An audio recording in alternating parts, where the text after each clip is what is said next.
Kalau bahasa nggak nyambung, komunikasi nggak nyambung, bagaimana dia bisa kerja? Suruh ngalor dia ngidul, suruh ngetan dia ngulon. Kacau.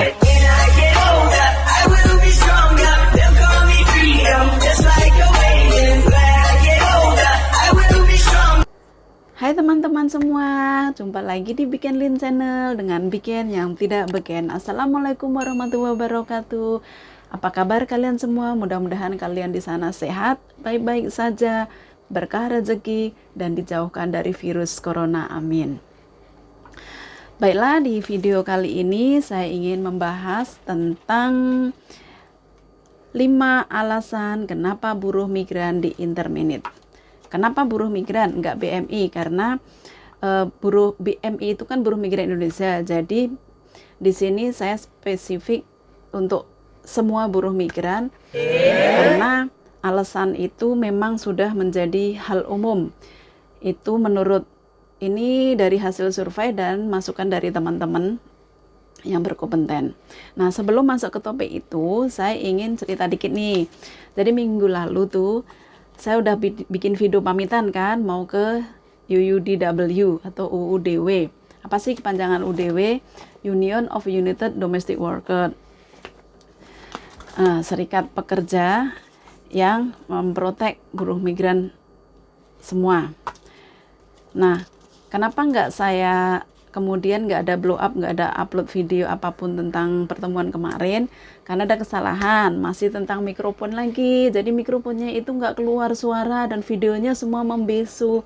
Akhirnya ya sudahlah, saya skip, saya nggak bikin video. Jadi mohon maaf untuk teman-teman di UUDW yang saya sudah minta izin dan sudah mengizinkan saya mengambil video, tapi ternyata tidak bisa saya publish.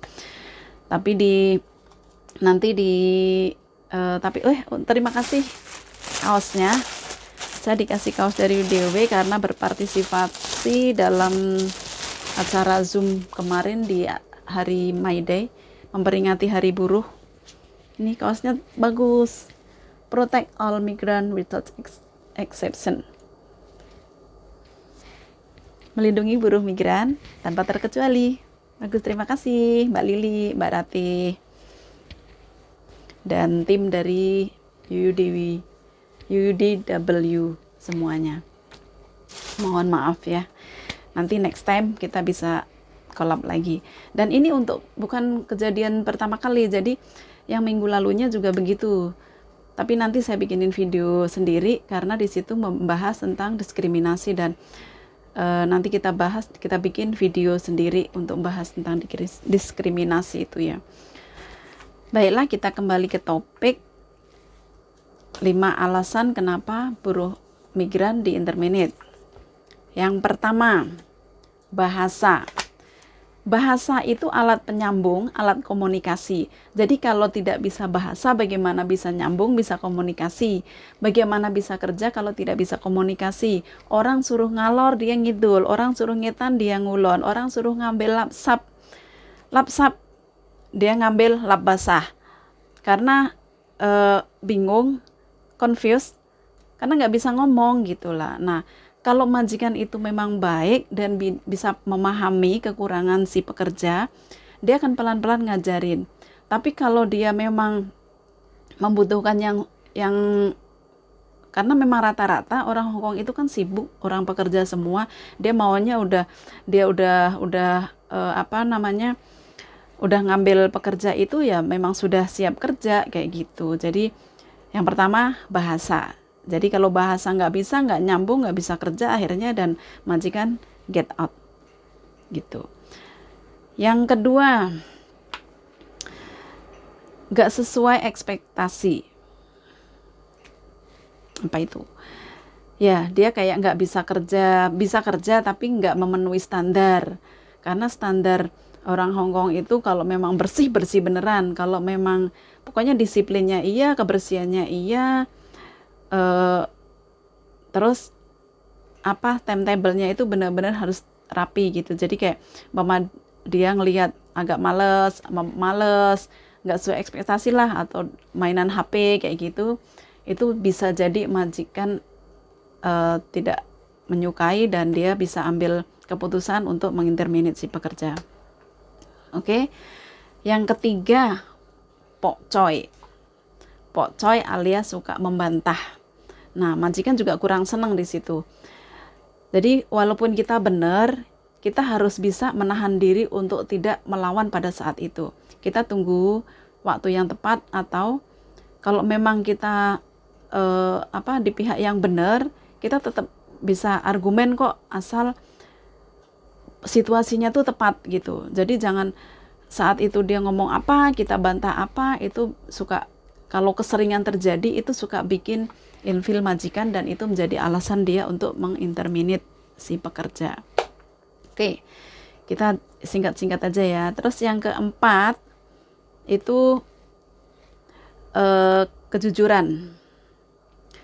Jadi kayak dia suka masuk, kalau dibilang kriminal ya enggak, mencuri gitu, atau mencuri barang dia. Nah, itu tidak ada ampun bagi pekerja, karena dia sudah menyalahgunakan kepercayaannya si majikan gitu. Jadi hati-hati, jangan sampai kita kilaf karena menginginkan sesuatu di rumah majikan, akhirnya bikin repot urusan. Nah, yang kelima,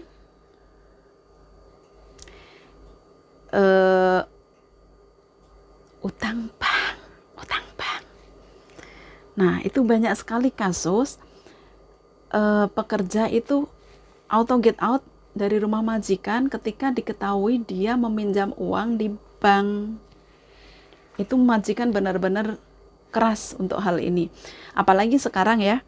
Sekarang tuh pihak bank sudah ambil jalan pintas. Kalau si pekerja minjam uang di bank, kemudian dia tidak bayar dalam waktu yang sudah ditentukan, itu bank langsung menghubungi imigrasi untuk menginterminate si pekerja.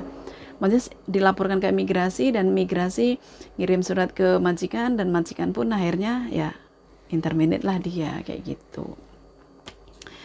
Nah, kenapa ini dibahas, kenapa kesalahan ada di pekerja gitu ya?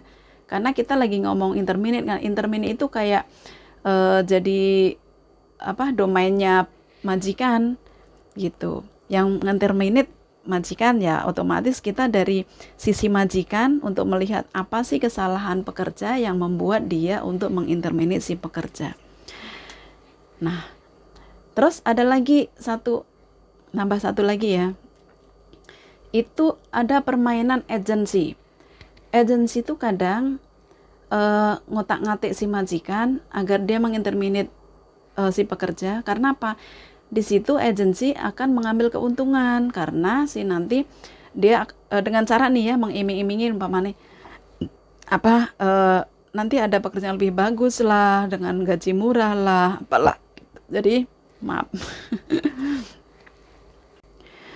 Nah, si agensi nakal tuh kayak gitu, dia karena itu jadi bisnis ya. Kalau keluar masuk majikan, keluar masuk pekerja kan dia otomatis save money, dapat duit gitu. Jadi kadang-kadang ada agensi yang ngulik-ngulik gitu. Kalau si majikan nurut ya, akhirnya dia dengerin apa kata si agensi gitu. Nah, mungkin cukup segitu dulu ringkasan singkat 5 alasan kenapa majikan menginterminate pekerja. Jika ada pengalaman teman-teman semua kenapa diinterminate, mari silahkan komen di bawah, kita diskusikan lagi. Dan untuk next video kita bahas tentang kenapa kita harus notice, atau gantian nih, setelah si majikan menginterminate, kita gantian apa sih alasan kita harus notice majikan, kayak gitu ya. Oke, sekian dulu teman-teman bahasan kali ini, mudah-mudahan membantu. Jika ada salah-salah kata mohon dimaafkan. Mudah-mudahan ini bermanfaat. Jangan lupa subscribe, like, and comment, dan juga share. Terima kasih. Assalamualaikum warahmatullahi wabarakatuh. Salam NKRI, salam Indonesia Raya. Bye.